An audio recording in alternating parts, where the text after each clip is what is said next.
muchas gracias por estar con nosotros hoy en Matices. Les decía al inicio del programa que el tema de fondo es las nuevas masculinidades o la nueva masculinidad. Y hay dos expertos españoles que nos acompañan el día de hoy. Miguel Lorente está con nosotros. Él es especialista en esos temas. Don Miguel viene de Granada y es el madridista que estaba sentado en esta mesa. Bienvenido, ¿qué tal? Muchas gracias y además agradecido que me hayas puesto al otro lado de la mesa de la compañera Cecilia para no entrar en confrontación futbolística. No, es que no tendrían por qué entrar ya. No, es verdad que no hay oportunidad. Bueno, por siquiera. la liga podría ser. Cecilia Rosado. Cecilia, bienvenida. Muchas gracias. Ya veremos lo que pasa en la liga. De momento, el Barça ahí está. Sí. Sí, bueno, vamos a ver. ¿Qué son nuevas masculinidades, don Miguel? Pues es un movimiento crítico, reflexivo sobre la situación de la masculinidad. Básicamente lo que plantea y pretende es hacer una reflexión crítica respecto a la masculinidad hegemónica, respecto a la forma tradicional, rígida e impuesta de ser hombre. Creer que ser hombre es asumir una serie de valores, de elementos relacionados con la hombría, con la virilidad, con el valor, con la ocultación de los afectos, de los sentimientos, y todo eso al final se traduce en muchos problemas, incluso para los propios hombres. Y las nuevas masculinidades pretenden reivindicar que hay muchas formas de ser hombre y que esas formas de ser hombre también conllevan ser mujer, es decir, asumir como parte de nuestra identidad pues elementos relacionados con el afecto, con las emociones, con los sentimientos que tradicionalmente han sido vinculados a las mujeres y que también forman parte de nuestra realidad, pero tenemos que mostrarlo y demostrarlo. Tenemos buen rato para conversar. ¿De dónde viene esto? ¿Por qué cuando yo era chiquillo me decían es que los varones no juegan con muñecas, las niñas no juegan fútbol, a mí no debería gustarme el rosado? Sí. ¿De dónde viene? Pues precisamente de una crítica que empezó siglos atrás con el feminismo, tratar de romper con esa construcción social que eleva lo masculino a lo universal, que deja lo de las mujeres para determinados espacios, como es el hogar, como es la familia, como es el cuidado, y demostrar que toda esa construcción, que no deja de ser artificial, pues ha fracasado, en el sentido que esa posición genera desigualdad, la injusticia, hay violencia, hay discriminación, hay analfabetismo, hay pobreza, que afecta más a las mujeres que a los hombres simplemente por el hecho de ser mujeres. Cuando se analiza esa situación en profundidad, no solo sobre la manifestación última, vemos que nace de una construcción en la cual esa posición del hombre pues ha generado pues muchos de estos conflictos. Entonces esa crítica es donde viene el origen para plantear una nueva masculinidad. Cecilia, estaba pensando si es un tema de construcción cultural. Lo que pasa es que en las diferentes culturas en el planeta se nota un patrón muy parecido. ¿Por qué se da esto? Efectivamente, la construcción es una construcción cultural y las culturas tienen diferencias entre sí, pero da la casualidad de que a nivel de géneros, de construcción de géneros, muestran patrones muy parecidos. Eso es porque el sistema patriarcal, que es el que impera las sociedades del mundo, y se puede observar cómo esa línea general, por ejemplo, hoy comentábamos, y al hilo de lo que vienes tú de decir, ¿no? De cuando a un niño le gusta a una niña y entonces la pega y la niña dice, oye, que el niño me está pegando, y entonces dice la mamá, déjale eso, es porque le gustas, ¿no? Eso es un comentario que recorre los países del mundo y tiene que ver justamente con esa línea donde ese machismo que cruza a las sociedades del mundo. ¿Hay alguna cultura donde esto se manifieste diferente? Hay algunos matriarcados, se pueden observar algunos matriarcados en la época, en África hay alguno, pero no sé si realmente, yo creo que ahí Miguel sabe más, pero no sé si realmente muestran una gran diferencia con respecto al patrón. Quiero decir que cuando es un patriarcado es el hombre el que manda, cuando es un matriarcado es una mujer la que manda, pero los roles no son distintos, sino que la mujer puede estar ocupando el rol del hombre. O sea, simplemente hay una sustitución, pero no hay un cambio realmente de aptitudes. Sí. Sí, realmente cuando analizamos esos grupos de matriarcados son comunidades muy reducidas, muy pequeñas, que están en un contexto donde el papel del hombre sigue siendo dominante. Luego hay una especie de ginecocracia o gineocracia en el sentido de organizar lo que es el grupo bajo referencias de las mujeres, pero siempre con una supervisión más amplia por parte de los hombres. Al final lo que demuestran los estudios de Naciones Unidas y de la OMS, la Organización Mundial de la Salud, es que la violencia contra las mujeres está en todos los países del planeta, que la prevalencia media es del 30%, es decir, que 30 de cada 100 mujeres van a sufrir violencia por parte de sus parejas o exparejas en algún momento de su vida, y que estamos hablando de que el 71% de los homicidios que sufren las mujeres, los femicidios, son por parte de sus parejas o exparejas. Es decir, las mujeres las asesinan en cualquier lugar del planeta, fundamentalmente en sus casas, no en grupos de criminalidad, ni en mafias, ni elementos relacionados con la delincuencia, sino en sus casas y por parte de sus parejas o exparejas. Bueno, habrán notado ya que tenemos un muy fuerte intercambio en redes sociales a la hora del programa. Dice Rebeca Ramírez: nuevas masculinidades en plural, la noción de hombre o de mujer no debe ser única, hay hombres y hay mujeres. Dice: excelente el tema de hoy, ese es el tema, es básico para entender la lucha de poder en nuestra sociedad. Leo Q dice en Twitter: puse Monumental para escuchar la entrevista Nuevas Masculinidades, pero solo escucho sobre masculinidades feministas. No, es que la nueva masculinidad es feminista, en el sentido de que el feminismo no es un problema ni es un peligro. Es como tratar de identificar la igualdad como un problema. El feminismo lo único que reivindica es la igualdad. Lo puede reivindicar de muchas formas, pero no reivindica nada diferente a lo que sea la igualdad. Y por lo tanto la igualdad es un derecho humano que es para la sociedad y que por lo tanto deben de disfrutar hombres y mujeres. Pero para conseguir la igualdad hay que corregir la desigualdad. Y ahora mismo se está interpretando que la corrección de la desigualdad a través de medidas y políticas y leyes dirigidas a abordar esas consecuencias de la desigualdad es un ataque a los hombres, cuando en realidad es un elemento positivo para los hombres y es un elemento positivo fundamentalmente para la sociedad, para convivir en paz sin que haya una parte de la sociedad, en este caso los hombres, que impongan sus criterios, sus valores como algo universal, como algo común, porque eso fue una parte de su forma de entender. Luego el feminismo es igualdad y las nuevas masculinidades, por supuesto, que reivindican la igualdad, que es lo que reivindica el feminismo. Hace un instante, cuando Cecilia nos relataba cómo eran los matriarcados, me llamó mucho la atención la frase que utilizó en el sentido de que efectivamente estaban jefeados por mujeres, pero que los roles seguían siendo exactamente los mismos.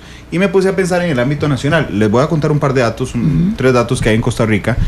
La Asamblea Legislativa de nuestro país, por ejemplo, tiene 20 diputadas sobre 37 diputados.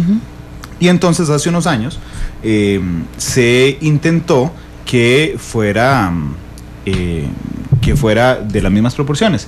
Entonces se le obligó a los partidos políticos a que cuando escogían sus diputados, que en Costa Rica se escogen en las 7 provincias, existiera una papeleta, un hombre en primer lugar, una mujer, un hombre, una mujer, ¿verdad? Entonces lo que hicieron los partidos políticos, y lo hicieron en esta última elección, es que en las 7 provincias colocaron 7 hombres de primero y 7 mujeres de segundo para cumplir la cuota. Bueno, ¿el resultado cuál es? Que los partidos políticos que tenían solo un diputado por provincia era hombre. Okay. Claro. Vamos a la Corte Suprema de Justicia. Hay 22 magistrados en la Corte costarricense. De esos 22 magistrados, el 30% es mujer.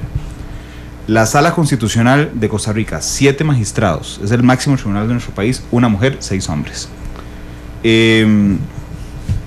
Hemos tenido en la historia de Costa Rica una presidenta de la República. El domingo, que les contaba que se escogía el presidente del Congreso, en la historia del Congreso desde la independencia costarricense en 1821, solo 2 mujeres han dirigido la Asamblea Legislativa, una en 1986, la otra en 2001. Cecilia, ¿por qué no es tan importante quien jefe, o sea, quien sea el jefe de la organización, cuando los roles siguen siendo exactamente los mismos? Claro, porque aquí la historia no está en que la mujer suba al poder y ya está, sino que estamos hablando de cambiar la sociedad. Y cambiar la sociedad significa convertir a hombres igualitarios y a mujeres igualitarias. Es decir, la igualdad no busca que lo masculino siga siendo lo universal y que las mujeres que estén en el poder sigan representando los roles masculinos, sino que lo que está buscando la igualdad es justamente que los hombres y las mujeres, con sus sentimientos, sus capacidades, sus maneras de actuar libres, no encorsetadas en roles, puedan vivir en libertad. Esa es la clave. Por eso es tan importante entender justamente que lo que nos condiciona socialmente y culturalmente es lo que debe cambiar. Obviamente con la ayuda del Estado, eso está claro, no podemos decir que está fuera, pero lo que debe cambiar es eso, que el niño pueda llorar o que yo pueda dedicarme a jugar con el balón si me apetece, ¿no? he comentado esto desde un nivel así como muy básico, pero justamente es eso lo que creo que hay que entender. Bueno, pero es que desde ese nivel básico llama mucho la atención porque Rocío Álvarez, que es una colega que nos está escribiendo en Twitter, hace una pregunta que a mí me llama enormemente la atención. Dice, ¿quién le enseña al hombre a ser hombre? Muy buena pregunta. Sí. Pues tenemos unas maestras maravillosas que son las mujeres, porque ser hombre es ser mujer también, en el sentido de romper con esa posición rígida, crítica y reflexiva que nos ha llevado a adoptar pues esas posiciones, ¿no? Yo tengo un ejemplo de un caso que conocí en el que unos hombres, unos estudiantes, llegan a la universidad y entonces se conocen en el campus y dicen, bueno, ¿cómo vamos a celebrar el cumpleaños? Que mañana es mi cumpleaños y tal y cual. Entonces deciden celebrar el cumpleaños acudiendo a un bar, a un club para consumir prostitución. Entonces lo celebran y tal y cual. Al año siguiente o al siguiente cumpleaños, que habían decidido ese pacto, al siguiente cumpleaños llega uno, venga, que es mi cumpleaños, nos vamos otra vez a celebrarlo a otro club porque hay mujeres nuevas, que tal y cual, y así uno tras otro. Y al cabo de 2 años van a recoger a uno de los amigos porque era el cumpleaños de uno de ellos y van a buscarlo, y dicen, venga, que nos vamos, y cuando llegan al piso se encuentran que está sin arreglar, que está todavía en ropa deportiva, ¿no? Y dicen, oye, ¿pero qué hace? Venga, vístete, que vamos tarde, que da igual. Dice, no, que no voy. Bueno, tío, no digas tonterías, vámonos, que se nos hace tarde, da igual. Dice, que no voy. Bueno, ¿y por qué no vas? Y dice, pues porque no voy, porque no quiero ir, porque nunca he querido ir. Nos conocía, llegamos así, lo hicimos, pero yo nunca he querido hacer eso y no lo voy a hacer más. Y no, hombre, no seas tonto, tal y cual, que parece tal. Y dice otro, yo tampoco voy. Yo tampoco quería ir nunca. Y otro tercero decía, yo tampoco voy.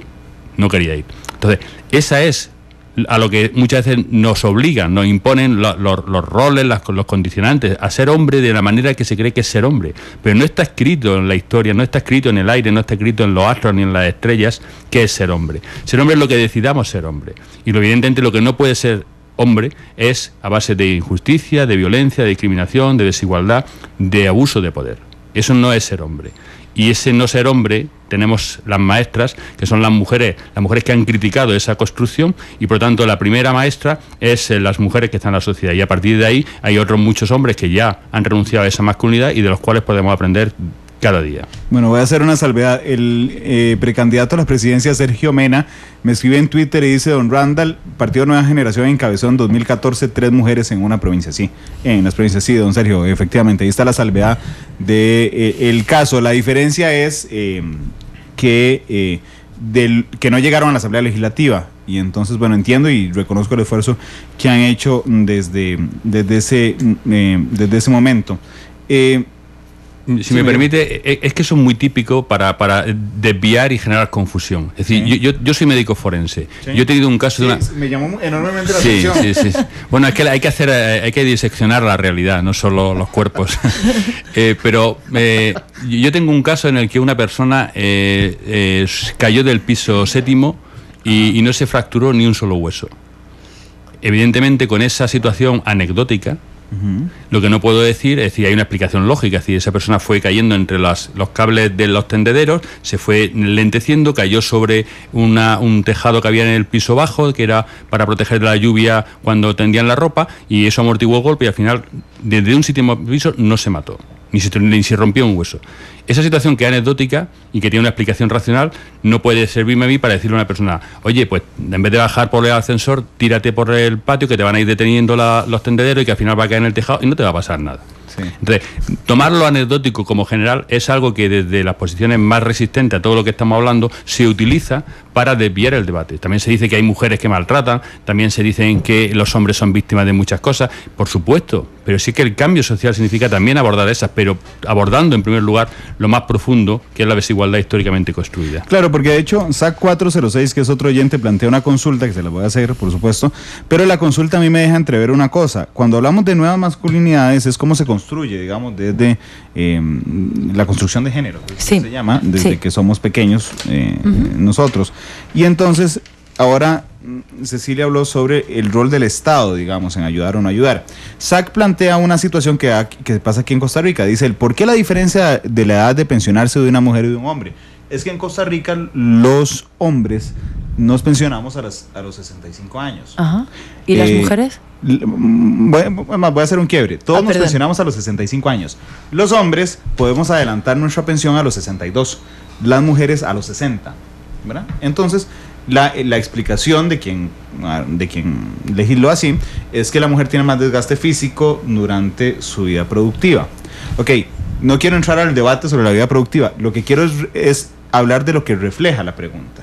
Y es quedarnos precisamente en regulaciones sobre las pensiones, sobre las cuotas de partido, sobre las cuotas políticas, sobre el acceso a la justicia, sin pensar en los roles y no en la legislación que viene acompañada. Porque me parece que refuerza, Cecilia, lo que decía Miguel hace un instante sobre el desvío, digamos, del debate.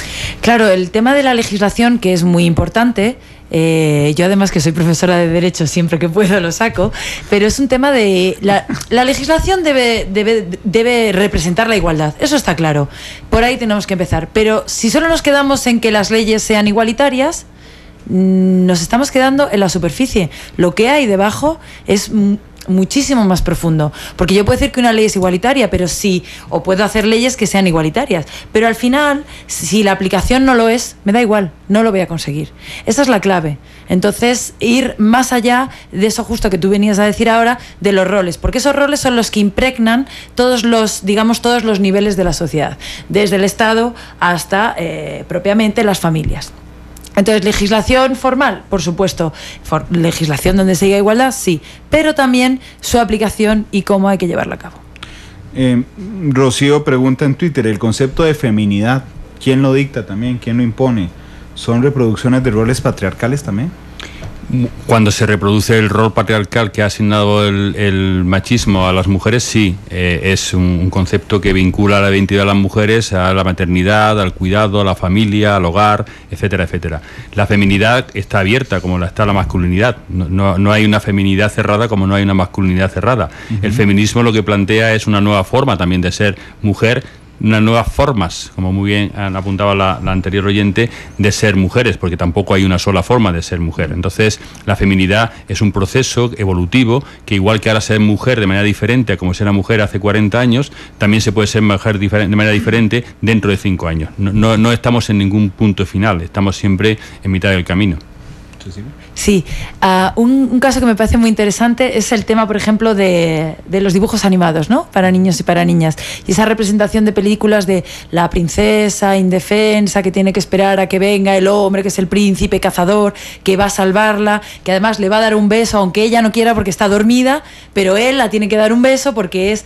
Eso también no solo está determinando el rol del hombre, sino que está determinando esa feminidad, donde, no sé, si yo vivo en un bosque, no me pondría jamás un vestido ajustado rosa con una corona y con tacones para correr por el bosque, ¿no? Entonces muestra claramente la feminidad y, como muy bien ha dicho Miguel, no hay una sola mujer, sino que hay muchas mujeres, y que ese romper el corsé de los roles lo que tiene que hacer es bidireccional para el hombre y para la mujer. ¿Por qué la masculinidad se asocia muchas veces con la violencia? Hay una canción de un cantante mexicano, no recuerdo cuál es el cantante, pero a mí me llama mucho la atención porque la canción me cae bastante mal. Su estribillo dice: pégale a la pared, pero nunca a la mujer. Siempre recuerdo las palabras de mi padre, dice la canción. Y me cae mal porque cuando yo la escucho siento como que si yo soy hombre tengo que pegarle algo. Claro. Y entonces no le pego a la mujer, pero tengo que pegarle a la pared, porque tengo que pegarle a lo que sea. Claro. Efectivamente, porque nos lo han asociado a nuestra idea de ser hombre. Entonces, pero no es para que le pegue a la pared, es como, digamos, pegarle a la pared sería como un entrenamiento o una desviación de la violencia. Exacto. Entonces, el problema es que a los hombres no han vinculado al poder. Es decir, los hombres nacemos por ser hombres con una posición de poder respecto a las mujeres, y conforme vamos sumando características tenemos más poder. Si somos blancos respecto a negros tenemos más poder. Si somos heterosexuales respecto a homosexuales tenemos más poder. Si somos de una determinada religión respecto a otra determinada religión o a ninguna religión tenemos más poder. Si tenemos de una determinada ideología tenemos más poder. Si somos nacionales frente a extranjeros tenemos más poder. Entonces al final vamos acumulando mucho poder, y ese poder genera la necesidad de defenderlo, y además cuando estás en el círculo de poder siempre buscan más poder. El poder no es limitado, el poder siempre es de intensidad creciente porque busca acumular más poder, igual que se busca acumular más riqueza. Entonces la violencia es un instrumento muy necesario, porque cuando hablamos de sociedades desiguales, cuando hablamos de estructuras de poder, al final interesa el conflicto. El conflicto es el argumento principal del que tiene poder para resolver las situaciones de manera beneficiosa. Si yo tengo poder y tengo poder respecto a mi mujer. Cuando yo tengo una discusión con ella, en lugar de dialogar, de consensuar, lo que hago es generar conflictos, generar una discusión más profunda, una discusión más intensa, porque en un momento determinado yo puedo decir, hasta aquí hemos llegado, ya se han acabado las tonterías. No sigas por ahí o me va a obligar a darte un bofetón. Entonces, ese recurso al conflicto necesita la violencia como un elemento fundamental. Y además, para ser reconocido, porque si lo haces así, no solo obtienes la ventaja de resolver el conflicto puntual de manera beneficiosa hacia ti, sino que eres reconocido como hombre, porque has hecho las cosas como los hombres tienen que hacer las cosas. Sí. Entonces es una especie de doble consecuencia, la del beneficio inmediato a través de la resolución del conflicto de manera beneficiosa y la de identificarte y presentarte como hombre. Se me vino a la cabeza una metáfora ahora que don Miguel decía esto sobre la discusión de un partido de fútbol donde estén 11 contra 11, pero un equipo tenga el pito para terminar el partido cuando lo quiera. Claro. Es el recurso a la violencia de los hombres. Efectivamente. Ese instrumento es muy poderoso, tanto por su uso como por la amenaza de su uso, por las dos cosas. Bueno, no lo decía porque se ha acabado el partido, que además voy a decir a nuestros oyentes que el Atlético de Madrid ha ganado 1-0 en el Vicente Calderón al Bayern Múnich en la semifinal de la Champions. Así es que estaremos muy atentos la otra semana, que se dan los partidos de vuelta. Yo sigo pensando que la final no será española, que sea el Real versus el Bayern Múnich, pero ahora lo hablamos fuera del aire. Ahora bien, ese es el estado de situación, es el statu quo con el cual vivimos desde hace años. ¿Qué hacemos para cambiarlo? Buena pregunta, difícil de responder. Creo que para cambiarlo hay que actuar en muchos puntos distintos y esa es la clave. No hay un solo lugar donde atacar. Sí, atacar en el sentido de intentar acabar con la desigualdad, sino que hay que ir a muchos lugares. Muchos lugares es desde nuestras escuelas hasta los parques, pasando por las discotecas, pero también tenemos que cambiar las propias instituciones públicas, porque no es que el machismo y los roles esté en la sociedad y de repente llegamos a una institución y ha desaparecido, porque como es el Estado, aquí no hay, porque dicen una ley que quiere la igualdad. No, cala en todos esos ambientes. Entonces es necesario atacar todos esos distintos ámbitos. Como pintar un banco de rosado para que sea para mujeres. Píntalo rosado para que sea para hombre y para mujeres. Sí, yo... No me lo inventé, ahora les cuento también. Dale. Sí, yo estoy de acuerdo con Miguel. Pintemos el banco de rosado, pero sentémonos hombres y mujeres. Claro. Sí. Ahorita les contaré la historia completa en el corte comercial. Pero vamos por cada uno de los escenarios, si les parece, porque está la casa, está la escuela o el colegio, está, el kinder inclusive, digamos, el jardín de niños, que es súper importante. Está el Estado, el papel del Estado. Está el papel de los medios de comunicación. Obvio. Casa. ¿Qué hacemos en la casa, don Miguel? En la casa puede hacer la cama, hacer la comida, hacer lo que los hombres no han hecho históricamente e incluso no se ha considerado como un problema de los hombres. Si alguien entra a una casa y la casa está desordenada, hay platos de la última cena sobre la mesa y entra alguien ajeno a la familia, lo primero que va a pensar es que vaya mujer más desordenada, vaya mujer más sucia. No piensa vaya hombre más sucio, porque entiende que la responsabilidad del orden de la casa es de la mujer. Entonces, en la casa los hombres tenemos que asumir la corresponsabilidad, es decir, llevar a cabo las actuaciones sobre los cuidados domésticos y el cuidado de los niños y niñas del mismo modo que lo hacen las mujeres. Los hombres tenemos cada día un 34% más de tiempo libre que las mujeres, mientras que las mujeres dedican un 97% más de tiempo que los hombres a las tareas domésticas y un 27% más de tiempo cada día al cuidado de hijos e hijas.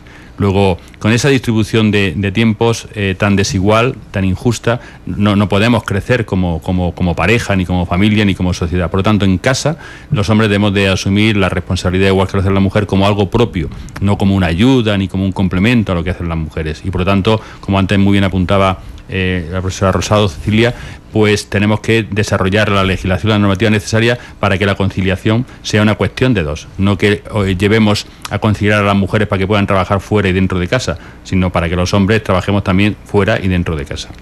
Yo tengo dos varones de 10 y de 5 años. Ya no yo en la casa, con mis hijos, a la hora de educarlos, ¿cómo hago para irles cambiando el patrón, Cecilia? Para que sepa que pueden llorar cuando quieran, que si quieren pueden tener una muñeca, que si la camisa preferida rosada pueden usarla cuando quieran. Primero hay que decírselo, creo. Si son niños o niñas, hay que expresarlo. Porque pasa una cosa, y ahí es una pregunta muy interesante, porque a los niños y a las niñas las educamos en la casa, pero también la educa la televisión, claro, cuando hablan con los amigos, lo que pasa en el parque. Entonces hay que decírselo, porque muchas veces no lo saben. Lo que desde luego no hay que hacer es reforzar esas actitudes de no llores porque pareces una niña, o no juegues con esa muñeca porque te van a asociar, por ejemplo, ¿no? Eso es un comentario típico de España, a que eres un homosexual. ¿De acuerdo? Entonces, yo creo que la parte está, primero creerse la igualdad, creerse realmente que yo no estoy en casa para ayudar a mi mujer, porque ayudar significa que entonces todas las tareas son mías, y tú lo que haces es una concesión de te voy a ayudar. No, esto es algo propio, porque yo no sé cocinar. No tengo ni idea, no he nacido con esa no es una condición biológica. Entonces, primero hay que creérselo y saber que es una cuestión de ambas partes, también en la educación de los niños y niñas, y luego explicarles a los niños qué es lo que pueden hacer, que son libres para demostrar sentimientos, para jugar con otras personas, para no utilizar la violencia claro, en un niño pequeño, y no una violencia muy grande, pero no utilizarla para resolver sus conflictos. Sí, claro, es importante verbalizar entonces. Sí. Muy importante verbalizar. Yo creo que es necesario y que no lo hacemos mucho. Creo que, es mi opinión, que a veces hay problemas de comunicación entre todas las partes, ¿no? En este caso, en una familia o en una sociedad. Entonces es fundamental verbalizar. Yo creo que hay dos aspectos, ahora que lo señala Cecilia. Uno es las frases que usamos, ¿verdad? Como verdades universales. No sé, recuerdo alguna, a la mujer no se le toca ni con el pétalo de una rosa. Bueno, al hombre tampoco, porque claro, solo a la mujer no se le toca con... Claro. ¿Verdad? Digamos, cuando nos referimos en discurso de papá hacia un hijo, sí, claro, a nadie se le toca. Efectivamente, claro. De pequeño nos enseñaban, yo recuerdo en un pueblo pequeño de Almería, que es donde yo soy, y nos decían que no se le pegaba nunca a una niña ni a un niño con gafas. Sí. Pues, entonces era un problema. Yo me porque ponía los anteojos al propio. Claro, y la gente cuando tenía algún problema se agarraba a los anteojos y no había manera de quitarse. Sí, y tú decías, quítate las gafas, ¿no? Como diciendo, quítate, era como una especie de campo de fuerza que no podías superar, ¿no? Porque en aquella época romper una gafa era como dejar al niño ciego durante una semana, mientras que traían otras nuevas, ¿no? Ahora ya es más fácil, ¿no? El tenerla. Pero es verdad que se ha vinculado a la violencia como una especie primero, de conducta de hombres, como muy bien decías con lo de la canción. No se dice no pegues, sino se dice pega, pero pega en determinadas circunstancias, ¿no? Y luego la violencia, la masculinidad tradicional arraigada sobre la violencia es la que lleva a que el 95% de los homicidios que se producen a nivel mundial, el 95%, sean llevados a cabo por hombres contra otros hombres. Entonces, los hombres están pagando un precio muy alto por la violencia, por ser hombres de esa manera. Es verdad que el que sobrevive es el que cuenta la historia, pero hay muchos hombres que no han podido contar su historia porque han sido asesinados por otros hombres. Sí, y una es esa, eran las verdades universales esas que nos inventamos, y otra es el tema de la comunicación. Digamos, muchas veces decimos, sí, yo educo bien a mis hijos porque... no los regaño cuando hacen tal cosa, pero no es una educación activa, es pasiva, es una reacción siempre cuando hacen algo, pero no verbalizamos diciéndole, si quieres llorar, llora tranquilo, sirve llorar, es bueno llorar a veces, claro, inclusive. Claro. ¿Verdad? Ese es el otro problema de la comunicación en el que me interesa centrarme un momento. Sí, no sé cómo explicarlo, es que, claro, empezamos desde niños a no saber comunicar, y de ahí vamos subiendo. Y vamos subiendo en todos los niveles. Desde las escuelas, creo que a veces no se habla con los niños y niñas. Por ejemplo, hoy hemos sacado un dato, bueno, son unos estudios que hicimos que han hecho que hay profesores y profesoras en España, de el 34% de los y las adolescentes dicen que si sufren acoso o violencia, jamás lo contarían a un profesor. Claro, eso significa que no hay comunicación. Quiero decir, si sufres violencia, acoso, no lo puedes hablar en tu familia. Imagínate, pues por esos problemas de comunicación, por lo menos tener otro referente para hablarlo. Si tampoco lo tenemos en el colegio, es muy complicado llevar a cabo. Claro, empezamos a callarnos y no empezamos a verbalizar qué es lo que nos pasa. Y hay un momento que tampoco sabemos qué es lo que nos pasa. Si no verbalizamos, si nadie nos lo explica, eso que decías antes de, bueno, ¿quién nos dice ser hombre? O ¿dónde está escrito, no? Hablemos un poco más, comuniquemos entre todos y todas para saber qué nos pasa, dónde podemos ubicarnos. precisamente sobre hablar. Tatiana Blandón es médico o médica, trabaja en acá Costarricense Seguro Social y hice esta alegoría de médico-médica porque esa era la pregunta que les iba a hacer. Es que dice Tatiana, empezar con no decir mujer u hombre, niña o niño, mejor usamos términos neutros como personas o seres humanos. ¿Cuánto impacta el lenguaje? Yo he escuchado, digamos, discursos de ambos sentidos de gente que dice, no, el lenguaje inclusivo es importantísimo. Señores y señoras, amigos y amigas en Facebook, ¿verdad? Y lo usamos mucho los medios de comunicación. Y he escuchado a otros discursos diciendo, bueno, no importa si dicen amigos o amigas, la cosa es que el rol de los hombres y mujeres sea igualitario. ¿Es importante el lenguaje? ¿No es importante el lenguaje según su criterio? Es muy importante. El lenguaje define la realidad. Y la realidad aparece según se nombra. Acabo de recordar a mi profesor de semiótica en la universidad. Un gran profesor, sin duda. Sí, no. Es que esa era la frase titular de los cursos. El lenguaje define la realidad. Claro, es que no podemos definir un partido de fútbol cuando decimos los equipos están jugando muy bien. Los equipos, no, ¿qué equipos están jugando muy bien? ¿Igual el Saprissa contra Heredia que otro partido? No, es igual. Entonces no podemos, lo neutral al final esconde la parte más débil, porque todo el mundo identifica lo neutro, ese lenguaje neutro, con aquello que se identifica con lo neutro, que es lo masculino. Por lo tanto, el lenguaje tiene el doble componente de definir la realidad, de traer la realidad y además de actuar de manera simbólica para darle un sentido, porque la realidad nunca es neutra, siempre tiene una carga de significado alrededor conforme se nombra y aparece. Es difícil, voy a hacer un mea culpa antes de dar la palabra a Cecilia. Esta mañana iba a ser la reunión de la redacción de noticias normalmente, y hoy en la mañana tenía a 3 compañeras y a un compañero en la sala de redacción. Sin embargo, cuando les dije que pasaran a la reunión, les dije, muchachos, pasen a la reunión, porque había un compañero versus 3 compañeras, Cecilia. Sí, yo voy a contar un caso que me pasó este año muy gracioso en clases, y si puedo, estaba explicando y entonces un alumno levanta la mano y me dice, profesor, tal cual, y le digo, ¿perdona? Bien, o sea, no con un tono, digo, perdona, ¿has dicho profesor? Se queda así y dice, no, sí, profesor, y dice un alumno, sí, ha dicho profesor, y le digo, claro, de forma jocosa, que es como creo que hay que decirlo, no, puedes decir lo que quieras, pero yo soy una chica y por favor llámame profesora, ¿no? O sea, cuando te dirijas a mí directamente. Pero sí, el tema del lenguaje a mí me parece muy importante, porque me gusta mucho el ejemplo que pone siempre Miguel, que de cuando va a la RAE, al diccionario de la RAE, y explica cuál es el significado de sexo masculino y de sexo femenino. Leí, me llamó mucho la atención el ejemplo. Sí, el ejemplo es: el hombre es el varón racional de sexo masculino, y la mujer entonces sería fémina racional de sexo femenino, pero no es fémina de sexo femenino, con lo cual directamente la racionalidad desaparece de las mujeres en el propio diccionario de la RAE. Es increíble, ya no me voy a confiar mucho en la RAE. Sí. Sí, es impresionante, pero bueno, vamos a la pausa comercial, nos faltan algunos puntos, porque también está el papel del Estado, el papel de la escuela, y yo no quiero dejarlo de lado, no quiero disimularlo para nada, el papel de los medios de comunicación. Muy importante. 2:54, valga hacer la aclaración, se me vino a la cabeza rápidamente, y le mando un saludo a la colega Thais Aguilar, que en un curso de la universidad hace algunos años nos puso a los periodistas a revisar nuestros propios medios de comunicación sobre el uso del lenguaje.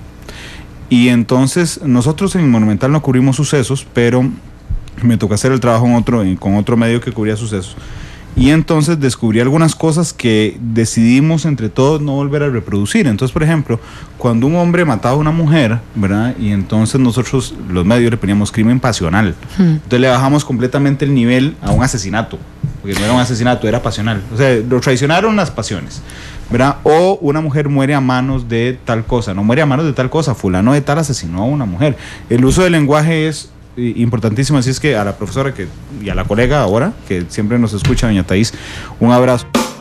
Analizamos los tonos de la actualidad, exploramos sus contrastes, matices. Estamos en Matices hoy hablando sobre nuevas masculinidades. Nos quedan, no escogimos la canción, ahorita los interrumpo, no me la digan al aire. Bueno, genial, buenísimo. Ya don Miguel había pensado en todo y Cecilia también. Lo que les iba a plantear es que nos falta un montón de espacios. El papel del Estado, de las escuelas y de los medios de comunicación. en el Estado, lo hablábamos fuera de micrófono, pero a mí siempre me ha llamado la atención, cuando uno habla de temas de cuotas políticas para mujeres, ¿verdad?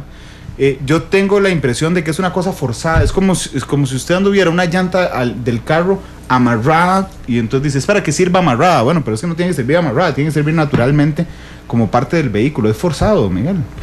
Es un instrumento para conseguir algo. Es decir, a las mujeres se le ha negado la presencia porque se ha considerado incapaces o no se ha dado las oportunidades a la hora de desarrollar una actividad profesional o unos estudios como a los hombres, y están infrarrepresentadas. Pero lo que sorprendente es ¿por qué se considera que, por ejemplo, como ocurre en las empresas más importantes de la Unión Europea, el 90% de los equipos directivos de las empresas más importantes son hombres y el 10% mujeres? ¿Por qué eso no se considera una cuota? Y en cambio un 60-40 sí se considera una cuota. El 90-10, es decir, 90% hombre, es una cuota. En la cuota la desigualdad. No está escrita, pero está impuesta. Y lo que se pretende con la 60-40 no es forzar, es demostrar que las mujeres pueden hacer aquello que se les ha negado y que pueden hacerlo tan bien o tan mal como los hombres. Entonces es un instrumento. Sigue siendo desigual. Totalmente. 60-40 sigue siendo completamente desigual. Ese es otro de las trampas. Es decir, como un logro te dicen que puedes llegar a ser como mínimo el 40%, pero tampoco te dejan ser más del 60%. Entonces la población históricamente discriminada no tendría que tener límites. Entonces sirven. Sí, son instrumentos. Es decir, la igualdad no es un cálculo aritmético. No es una cuestión de sumar y restar. Pero el poner en un lugar donde las mujeres dice la sociedad que no son capaces de estar, es una forma de romper ese mito que presentan a las mujeres como incapaces, que no tienen responsabilidad, que le viene la responsabilidad muy grande, etcétera, etcétera. Luego una forma de conseguir igualdad, no es el logro, ni se pretende que sea el objetivo último poner el mismo número de hombres y de mujeres, sino que sea una forma de normalizar. La legislación no es un fin en sí mismo. No. Perdona, has dicho la legislación no es un fin en sí mismo. No es un fin en sí mismo. No es un fin en sí mismo.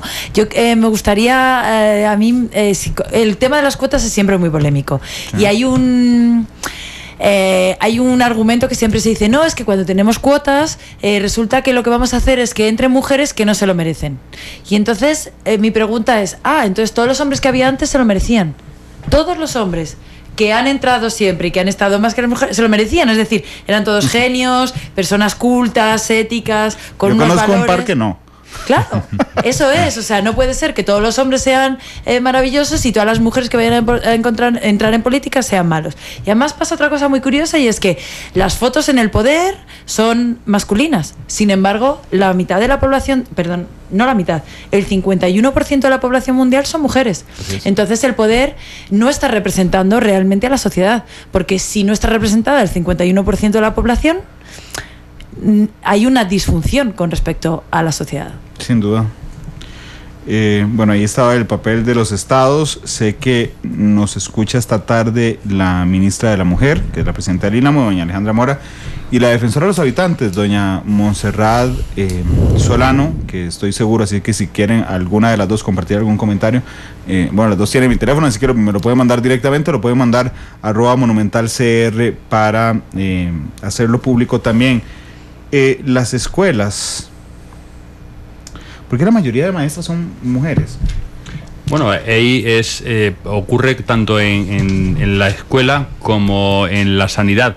Cuando los elementos que habitualmente se han identificado con el cuidado, el afecto, han sido asociados a las mujeres, a lo femenino, hay una especie de decisión inconsciente en desarrollar profesionalmente lo que históricamente se ha desarrollado a nivel del hogar, a nivel de lo doméstico, ¿no? Entonces, ese vínculo con el cuidado, con la educación, con el afecto, es algo que, sin darnos cuenta, también hay una deriva importante por parte de la sociedad para que las mujeres se identifiquen con las profesiones que habitualmente han estado más relacionadas con sus actividades históricas, que ha sido el cuidado y la educación.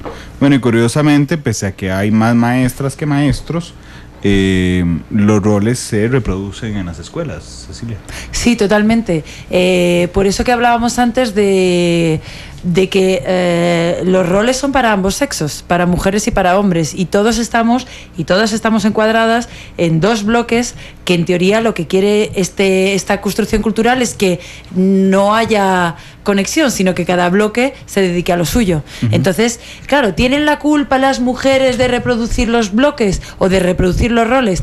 No es una culpabilidad, lo hacemos todos y todas porque estamos educadas así, educadas desde pequeñitas, con eso que os decía yo o que decía antes sobre ya desde las películas, ya desde el jardín de infancia se nos dice el niño es muy valiente porque se ha pegado con otro niño y no ha llorado. Entonces, claro, si desde pequeños y pequeñas tenemos esos roles y no nos damos cuenta, porque podemos no darlos, porque así está creada la sociedad, cuando somos mayores también reproducimos esos roles. Todos los días. Todos los días. A todas las horas. A todas las horas. Dice Leo Q, felicidades a Monumental por el esfuerzo, pero el debate le falta mucho. En Costa Rica, Leonardo de la O, voy a intentar leerlos en orden porque mandó varios tweets. Dice... por favor hablen del papel de los medios, por favor, y aquí no me voy a limitar, refiérense a Combate, que es parte de la empresa que yo represento en esta mesa. Leonardo dice, hablando del estado del MEP y los gobiernos estudiantiles fomentan la participación igualitaria de hombres y mujeres. Los partidos que se inscriben deben ir alternando el sexo, presidencia mujer, vicepresidencia hombre, etcétera, y viceversa. Ahí es justamente donde a mí me suena a una obligación y no algo que nos salga naturalmente. Pero entiendo que tampoco nos van a salir naturalmente, claro, como generación espontánea. No, evidentemente esas propuestas, insisto, no son el objetivo, son una forma de desmontar el mito y la idea. Es decir, cuando antes hemos comentado que resulta que a lo largo de toda la historia del país solamente ha habido una presidenta, que a lo largo de toda la historia del país solamente ha habido dos presidentas en la Cámara, que a lo largo de toda la historia ha habido una mujer o hay una mujer en el Constitucional, cuando todo eso está pasando, no está pasando por casualidad, sino porque hay causas que están lugar a que esa realidad sea de esa manera. La realidad nunca es un accidente, es el resultado de lo que hagamos o dejemos de hacer. Entonces, una forma de romper con esas construcciones que evitan que la mujer esté es demostrar que pueden estar. Porque al demostrar que pueden estar, muchas de las personas que creen que no están capacitadas para estar romperán esos mitos y se facilitará su incorporación con normalidad. Luego sería una medida que ayudaría a romper con los mitos y sería una medida que seguro que sería temporal, porque con el tiempo no haría falta una vez que hayamos normalizado la situación. Dice, bueno, si escucharon al fondo, está cayendo una fuerte tormenta eléctrica aquí en San José, dichosamente, no sé hace cuánto, un año no cayó una tormenta eléctrica aquí, que dicha que llueve fuertemente esta tarde. Dice, perdón, Cecilia, quería referirse al tema que nos planteaba Leonardo de la O sobre que los partidos que se inscriben deberían ir alternando. ¿Deberían ir alternando hombre-mujer, quiere decir para la presidencia? ¿A eso se refiere? Sí. Yo creo que sí. Como dice Miguel, esto es una acción positiva y las acciones positivas no son perpetuas. Lo que buscan es acabar con una desigualdad histórica. Quiero decir, no es lo que dice Miguel, no es el objetivo final, la igualdad no se basa en eso, pero habrá que llegar, porque si no lo hacemos, no hay mujeres presidentas, no las hay. Así es. Entonces, si no las hay y somos el 51% de la población, algo está pasando. Algo hay por medio que no lo permite. Porque no somos un 10%, y entonces diríamos, bueno, pues un 10%, pues una mujer en toda la historia, vale, pero no, es la mitad, más de la mitad de la población. Pero históricamente, yo me he centrado en algunos casos en Costa Rica, pero digamos, en términos planetarios, sigue siendo la misma historia. Un concilio vaticano del siglo pasado discutía si los negros tenían alma o no tenían alma. Eso no pasó en la Edad Media, pasó en el siglo anterior en un concilio vaticano. Estados Unidos, que se llama muchas veces la democracia más avanzada del planeta, no ha tenido una sola mujer presidenta en su historia, y el primer presidente negro fue hace 8 años. Sí. El voto femenino, que dichosamente en Costa Rica fue uno de los primeros en América Latina, pero fue en el siglo pasado. Es decir, no estamos hablando de una construcción histórica donde se han ido ganando los derechos, no las mujeres por ganárselos en sí, sino la lucha social ha ido ganando derechos que no estaban reconocidos. Entonces, digamos, se ha centrado prácticamente en los últimos 20, 30 años esta lucha y no ha sido una lucha de la civilización históricamente, don Miguel. Claro, es muy importante cuando lo miramos con perspectiva y cuando ampliamos la mirada no solo al contexto más inmediato, a lo particular, incluso a lo local o lo nacional, que seamos conscientes de que esa realidad está construida sobre el tiempo y con el tiempo. Y entonces esa situación, al final, lo que nos demuestra que los cambios que se han producido han sido cambios adaptativos, no cambios transformadores. Así es. Y los cambios adaptativos han sido los que, como consecuencia de la transformación social crítica con lo existente, ha obligado al poder me refiero al Estado, a las instituciones, me refiero a los hombres, a ceder espacios para evitar el conflicto o el enfrentamiento abierto.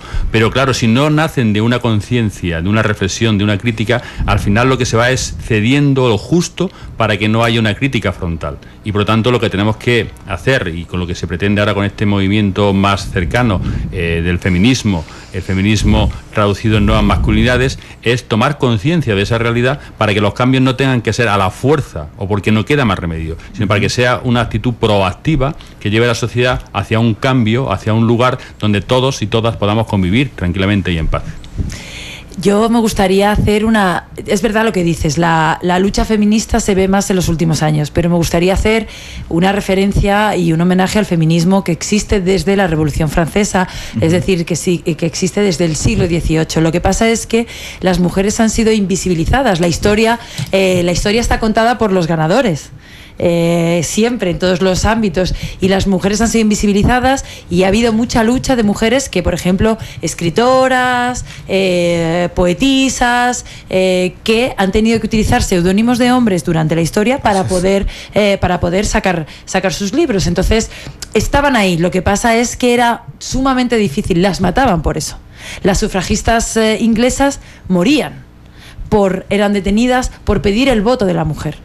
Entonces, bueno, es verdad que en los últimos años ha cambiado y que ha habido una evolución. Tampoco podemos olvidar que sí que ha habido una evolución. Es verdad que se necesita mucho más, pero hay muchos éxitos que hay que reconocerlos, sí, y que hay que ponerlos en valor. Claro, lo que pensaba eran esfuerzos planetarios, pero estoy absolutamente de acuerdo, porque inclusive las declaraciones de la primera mitad del siglo XX, digamos, está la Declaración de los Derechos del Hombre. Y entonces... Sí, es verdad, eso es verdad. Pero sí, bueno, sí, voy a ponerme sobre la mesa yo. Vamos a ver, medios de comunicación. Bueno, clave. Es decir, los medios de comunicación que hacen... generan el conocimiento de la realidad más allá de lo inmediato. Es decir, en la Unión Europea se han hecho varios estudios, y cuando se pregunta, por ejemplo, sobre violencia de género, la población, el 95% de la población, dice conocer la violencia de género a través de los medios de comunicación. Quienes estamos estudiando los problemas y los casos estamos cerca de esa situación.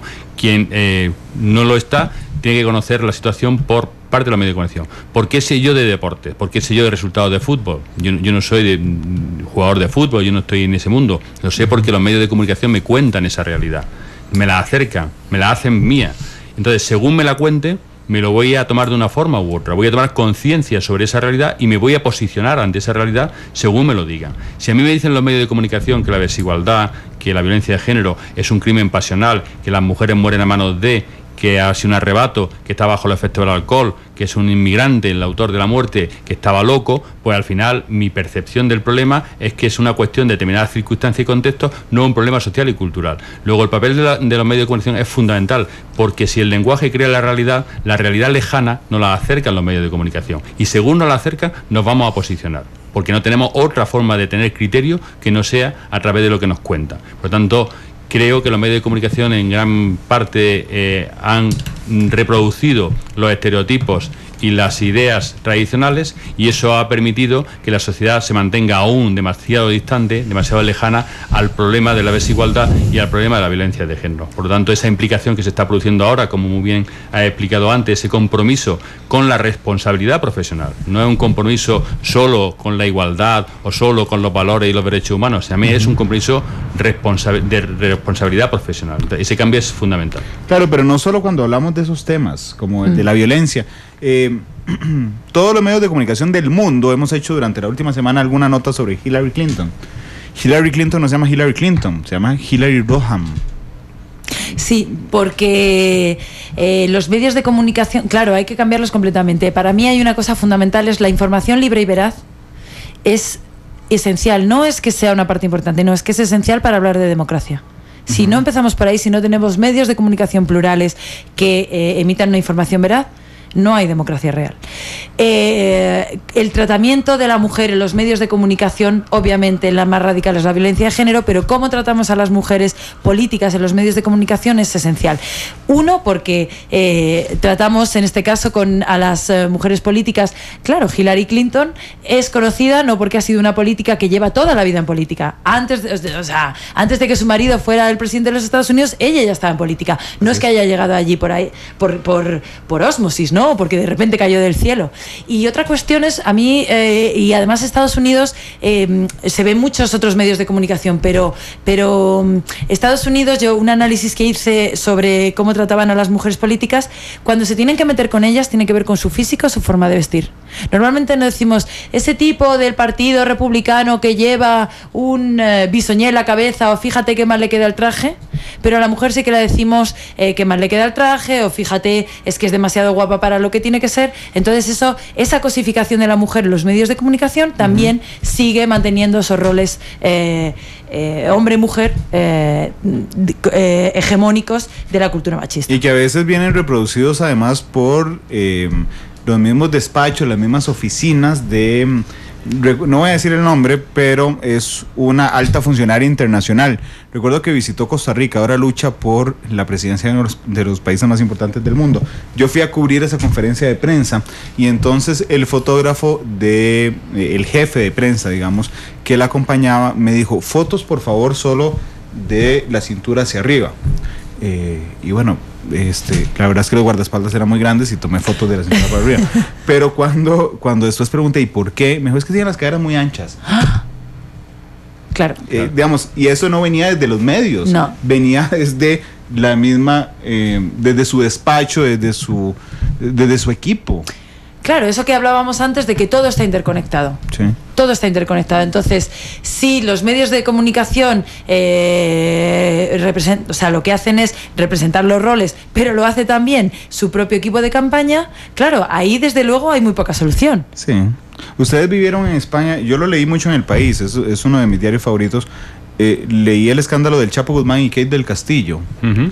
El tratamiento, no solo en un montón de medios del mundo, pero particularmente en el que lo leí todo, que fue en El País, de Kate del Castillo, en el escándalo con el Chapo Guzmán, deja, digamos, una clarísima visión de mundo, donde el cual el jefe narcotraficante podía tener a la mujer que quisiera.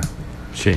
Sí, es que el poder es eso, es decir, el poder que se traduce, entre otras cosas, en la percepción de que los hombres pueden tener a su disposición a la mujer que quieran, cuando quieran, no en forma personal, individualizada, pero sí a una mujer que equivalga a lo que ellos desean desde el punto de vista de su deseo, de su fantasía. Y eso es uno de los graves problemas que tenemos con la prostitución y con la trata de mujeres para protección sexual, que le permiten a un hombre tener a una mujer a su disposición para hacer lo que ellos quieran. Y lo pueden hacer con una mujer, a lo mejor no con cualquier mujer, no con todas las mujeres, pero saben con seguridad que tienen una mujer para hacer aquello que ellos quieran. Entonces esa cosificación llega hasta ese extremo. Claro, porque en el texto periodístico, ya no en la cobertura de lo que hizo el Chapo, sino en el texto periodístico, como los periodistas transmitimos esa información al público, también se nota la cosificación absoluta. Claro, es que es cultura, es que muchas veces insistimos en que es cultura, no genética, y por lo tanto, al ser cultura, estamos inmersos en ese espacio, en ese aire. La cultura al final es como el oxígeno que nos permite, digamos, mantener esa vida social y cultural sobre unos determinados valores y elementos que están impregnando la sociedad. Es verdad que no es el único componente y que por lo tanto podemos prescindir de él cuando tenemos que hacer una visión crítica, pero nos dejamos influir porque está en la normalidad, está en lo invisible, está condicionando las cosas como pasan y dándole significado, porque al final no solo lo que ocurre, sino el significado que se le da a lo que ocurre. Cecilia. Sí, aparte la responsabilidad de los medios de comunicación a mí me parece fundamental, porque cuando estamos consumiendo comunicación no estamos nuestra percepción no está en una alerta constante de qué está pasando, sino que es un momento muchas veces de relajación. Sí. Y cuando uno se relaja, las cuestiones entran más fáciles. Y no solo entran más fáciles, sino que se fijan de una manera que podíamos entender que cala sin que te des cuenta. Uh-huh. Y entonces eso es muy importante porque no podemos cosificar a la mujer en los medios de comunicación. Si lo hacemos, lo va a reproducir la sociedad. La sociedad lleva adelante, uno de los modelos su modelo está a través de los medios de comunicación. Yo quería poner un caso que para mí es muy relevante, que es el caso de Shakira en España, porque desde que se casó con Piqué, el jugador del Fútbol Club Barcelona, cada vez que se meten con él, las pancartas que salen de la afición contraria al Barcelona es: Shakira es de todos, Shakira es una prostituta, con otra palabra, etcétera, etcétera. Y entonces eso tiene mucho calado, tiene mucho que ver con la cosificación de la mujer, con la propiedad que se tiene de la mujer, y los medios de comunicación lo reproducen. Es verdad que para criticarlo, pero ahí lo tenemos, y eso claro, siempre es importante ponerlo de manifiesto. Y ojo que no solo hablo de los medios de comunicación desde los informativos o desde la cobertura de deportes, porque cuando hablo de los medios de comunicación y le agregamos las series, las películas, los anuncios comerciales, publicidad importantísima. Bueno, tenemos ahí el mix, porque yo y soy periodista, pero escucho obviamente todas las emisiones nuestras, pero veo 1 hora al día noticias, pero el resto del día, con toda sinceridad, veo una serie, una película, y ahí viene reproducida. Mis hijos ven fábulas, y en todo viene reproducida. Les iba a preguntar algo final: ¿por qué esa canción? Además, le voy a decir a la gente cuál es la canción, porque ya nos tenemos que ir. Les agradezco a los dos que hayan estado con nosotros. La canción se llama Souvenirs. Sí, porque es una canción que habla de un viaje, y creo que la vida es un viaje, y un viaje que no tiene final. Y por lo tanto, en ese viaje final siempre hay alguien que te acompaña, y en ese acompañamiento, al final, junto con la otra persona, aunque no vaya a tu lado, pero aunque esté presente a través de los sentimientos, pues te conduce a lugares y a destinos que siempre son los que deseamos. Y el destino de la humanidad es la igualdad, es un elemento que forma parte de un ideal, igual que existe el ideal de justicia, el ideal de libertad, existe el ideal de igualdad, y no hay nada que lo pueda detener. Y por lo tanto, en el viaje que iniciamos hace muchos siglos, muchos miles de años, está el ideal de igualdad, y la vamos a alcanzar seguro. ¿Has visto que bien habla? Sí. Bueno, yo debo confesar que es mi grupo favorito, además. ¿Sí? M-Clan. ¿Cómo se pronuncia? M-Clan, sí. Okay. Es un grupo de rock español, rock sureño, podríamos decir, que ha traído el rock de Estados Unidos a España con letras en castellano, y bueno, a mí me encantan, la verdad. Bueno, yo no lo había escuchado, así que lo escucharé el día de hoy. Últimamente en los noticieros, nosotros siempre implementamos hace un par de años que en todos los noticieros salen al menos 2 canciones. Qué bueno. Sí, al principio a todo el mundo se le paraba el pelo, pero ya después, más bien hoy nos piden las canciones. Y justamente en los últimos días hemos puesto unas 3 canciones, ¿verdad? 3 más o menos de rock de España, porque rock y algunas otras de América Latina. Pero bueno, Souvenirs, M-Clan. Muchas gracias a los dos por haber estado con nosotros. Muchas gracias a ti, gracias. Y a ti, Randall.